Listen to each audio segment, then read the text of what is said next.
Speaking about clapping back on a couple of things, it came out in the news this week that Matt Hardy, of all people, had voiced his. Yeah, I knew you were gonna fucking love this one. So Matt Hardy came out in the news saying that he would look favorably upon going back to either Ring of Honor or I should say Impact Wrestling, and this was this was a firestorm. So I got a lot to say about it myself. I kind of know what your thoughts are, but I want to hear, or maybe if people didn't catch what you said on Twitter, kind of your thoughts on that situation. Yeah, I find it extremely funny. Why? Because, Matt Hardy had take advantage of a lot of people by lying, by omission. Basically, most of the stuff he was saying on Twitter when it comes down to the creation of the broken, gimmick, it was not true. You don't have to believe me. You don't have to believe me. Go up, open up another tab, right? You gotta go to your Google, right? And go and put like creation of the broken gimmick, and you will see. You will hear straight from the horse's mouth.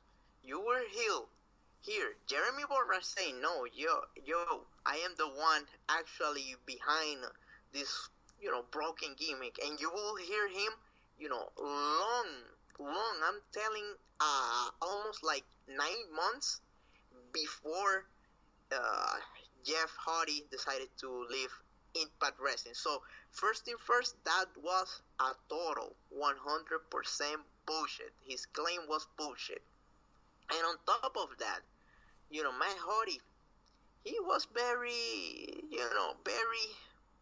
dishonest, especially when it comes down to, Impact Wrestling. Let me give you even the source of what I was talking about. You are gonna go to your Twitter page and you wanna type this one, creative behind broken Matt Hardy gimmick, and you will find a video from October 14, 2016, and you will hear Jeremy Borash saying, "Hey, I am the brains behind this whole operation." So that was a lie. The other thing that was a lie was Rebby Hardy, another, a very special person over there. A very diversive person, we'll say. Not saying, but implying that Impact Wrestling was, guilty of child labor. And she put it like this way: "Hey, you TNA, you should be looking out for child labor laws because you might be, breaking them by putting my child with me on your television show."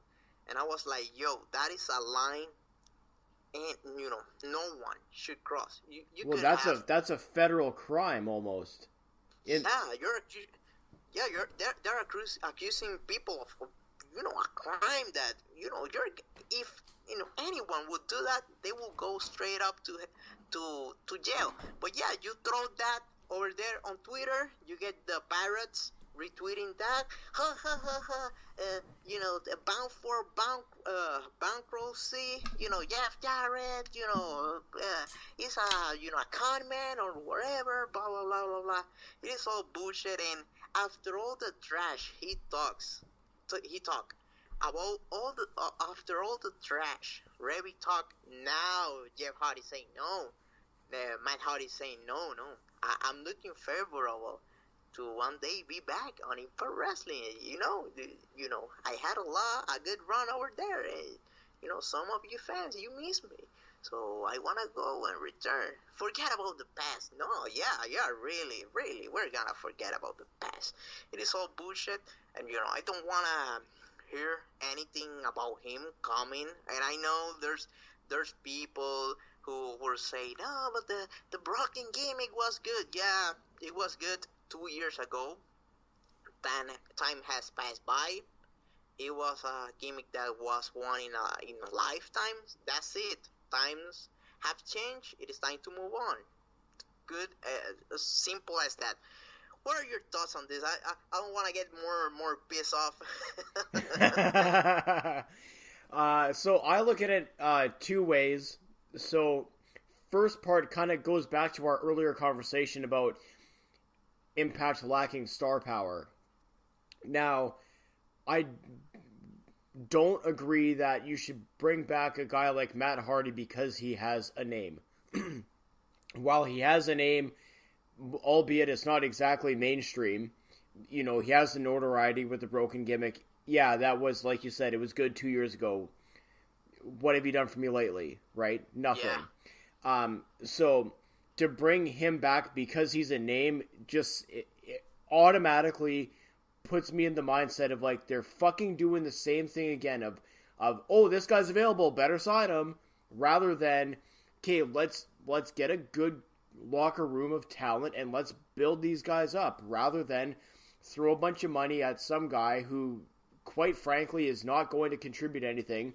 And regardless of how good the broken gimmick was, and that can be argued, you know, any way you slice it till everybody's blue in the face, bro, as somebody would say. The fact of the matter is, it did not move the needle as much as everybody thinks it did, and that's just simply stating the facts. If Yeah, that they were able to pop a rating once, but after that, you know, the Jeff Jarrett when he was, you know, cool in his head, he didn't have any problem with alcohol. You know, they basically outdone every single rating outside of the big like final deletion one. Outside of that, Impact have done better ratings. That is the only one that they have been able to, you know, beat. yeah, so Keep talking. Yeah. I feel like yeah, like it got the one big and you know, fantastic that it did, but everybody fails to realize, okay, this thing had to have a shelf life, right? Like, this is not a thing that could have gone on for 10 years. It can't.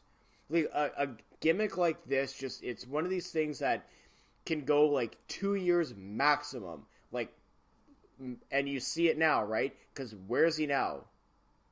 And almost immediately when they got to WWE, I know that he couldn't do the delete thing, whatever the fuck, it doesn't matter. The fact is, when he got there, they butchered it, which effectively killed it off, but it had no steam anyways. And I use this term loosely, internet fanboys, who were all about the gimmick in Impact, were the same ones going, well, this is fucking awful in WWE, and they burying him there. But now these are the same ones who are saying, oh yeah, come back, because, like, what the fuck? What the actual fuck? It doesn't make any sense. If you didn't like it over there because you thought it was stale, why would you think that it would be a good idea to bring it back here, bring this stale concept back? It completely defeats what they're doing. To me, it doesn't make any sense to bring back somebody just for a nostalgia act, because that's not the direction that this company has been going in the last several months. It's completely against the grain.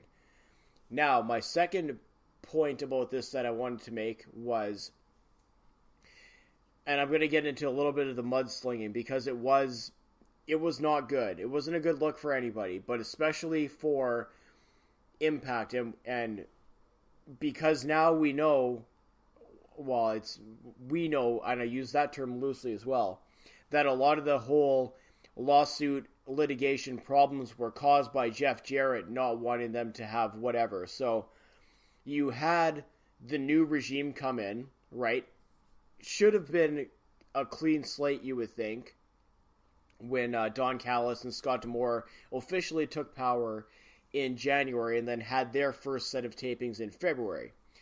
But What did you see in January?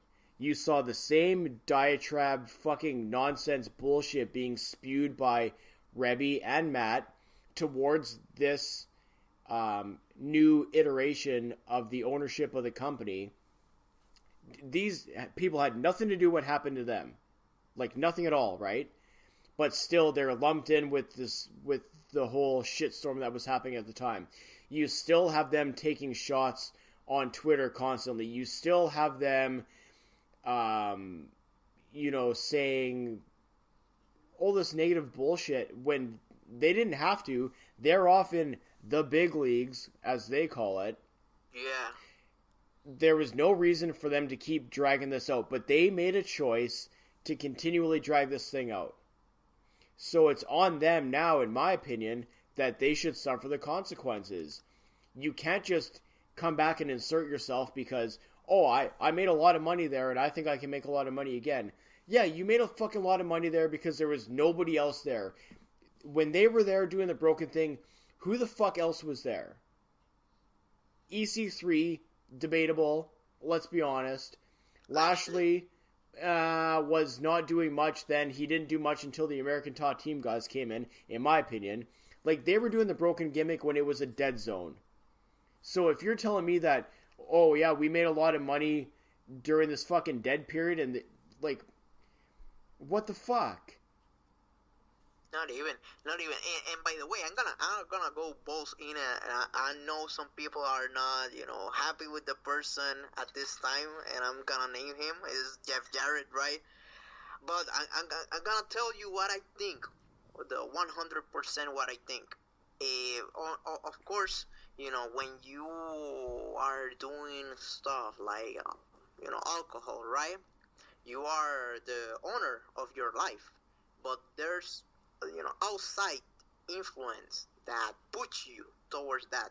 And I am of the belief that Rebby and Matt Hardy and the dirt cheats who keep repeating that lies that he was telling him are partly responsible for why Jeff Jarrett ended up ending in alcoholism, and that got me very pissed off. And I'm gonna shoot 100% straight with you. Which I appreciate, by the way. You shoot hard, bro. Go for it. I'm gonna tell you the honest truth. When I returned from my first deployment, right? Everybody knows that I've been in the military for 10 years. When I returned from, my first deployment, I had Robert, a hard time. Yeah. Can I pause you for 1 second? Yeah. Sorry, my kid is one of my kids is crying. I'll be right back. Sorry, bro. Okay. Yeah. All right, sorry everyone. I had to go read the SmackDown spoilers to my 8-month-old. So. Yeah, I'm gonna tell you the truth. When I returned from my first deployment, right? I was playing a lot with alcohol, and I was on the highway to hell to becoming an alcoholic, and it was due to that shock of returning, home and seeing a lot of things change, and you'll have the same, way of working hard, balls to the walls, but you see the place is not gonna help you to go away, and you try to hide, right? And I totally saw it with Jeff Jarrett, but I didn't know what I was watching. And everybody who was Impact fan should remember this.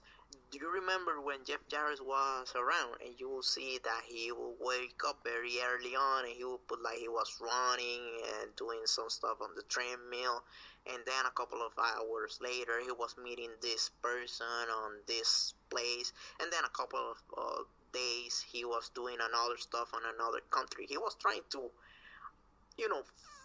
fixing the way he was seeing things with work, but that did not work, obviously.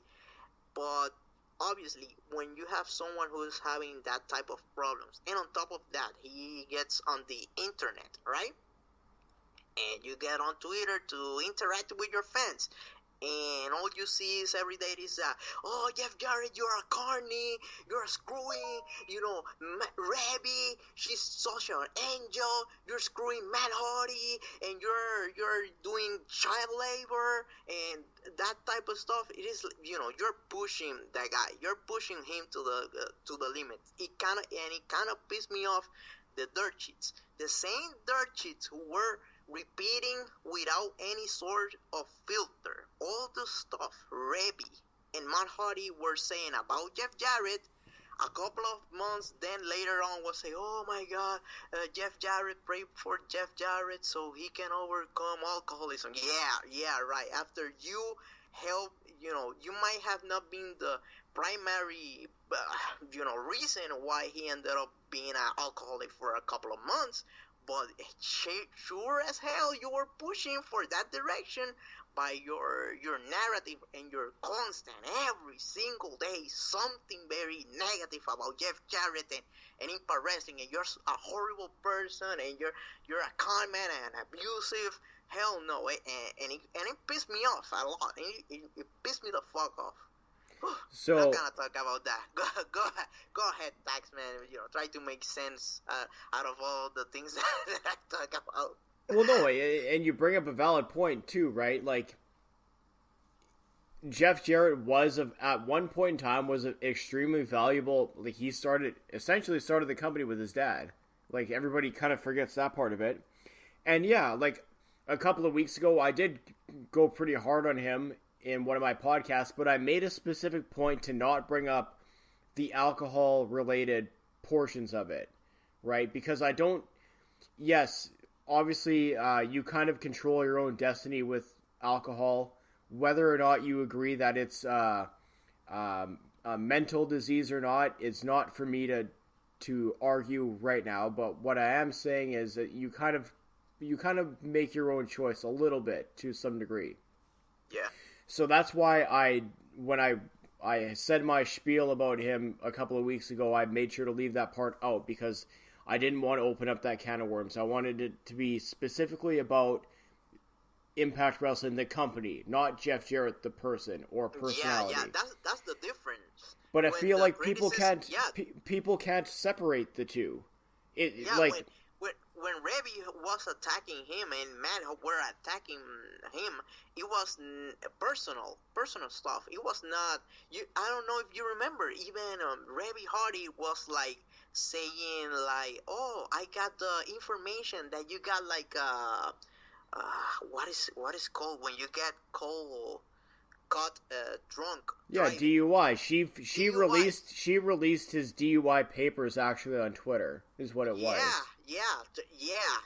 Tell me now that she did not help him get into alcoholism. Yeah, right. I have zero respect for Matt Hardy, zero respect for Reby Hardy. I don't wish them any harm, but I don't wish to ever see them again on a television screen, especially on Impact Wrestling.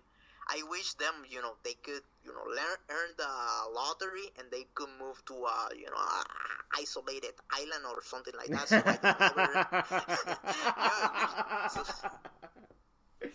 so they could be millionaires over there and, have a lot of fun with their life. But I don't want to see them, ever on my TV screen, and the type of stuff they were saying, that went too far, and I get it. Jeff Jarrett is not an angel by any stretch of the imagination, but I have a lot of respect for the man. Even the how can you say, the partnership with AAA, who did that? Jeff Jarrett, the first team when he show up and return, boom, he get that done. He get the one done with Noah. He got the one done with Crash. Of course, he set the other regime, Don Callis and Scott D'Amore for success. Yeah, they set them for success, and that's good. So from now on, obviously, is the regime of Don Callis and what is the name? Scott D'Amore. But Jarrett, he was not perfect, but at least he set them for success. But as for Matt Hardy and Reby now, after all the trash that they talk about Impact Wrestling, that they wanted to return, it is insane. And I have zero respect for any of them. I don't want to see them on my TV. So obviously we've covered kind of the personal side of it. I'll just quickly mention professionally, and I tweeted this out, and I know you caught it I tweeted it at you, I think, actually, that, like, I don't think he could keep up with what they're doing right now. Like physically, I don't think he could keep up. But not only that, just, he would come back for what? He's obviously, you can't use him to get anybody over. You can't use him as a managerial role. You can't use him as a backstage producer, you just, like, to be perfectly blunt, there is no use in this version of Impact Wrestling for Matt Hardy. That's just the cold, simple truth of it all. Yeah, and on top of that, Jeff Hardy was very tight with Jeff Jarrett. They were friends for a longest time.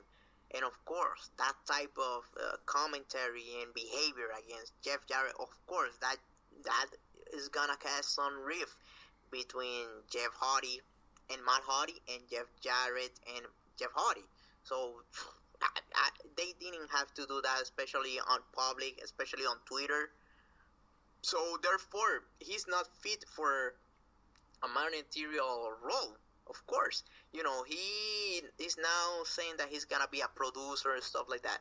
Would you trust your production to be headed by someone like Matt Hardy, who, if he is not happy with anything on the production, he's gonna start accusing you of child labor and shit on Twitter, and his wife is gonna accuse you of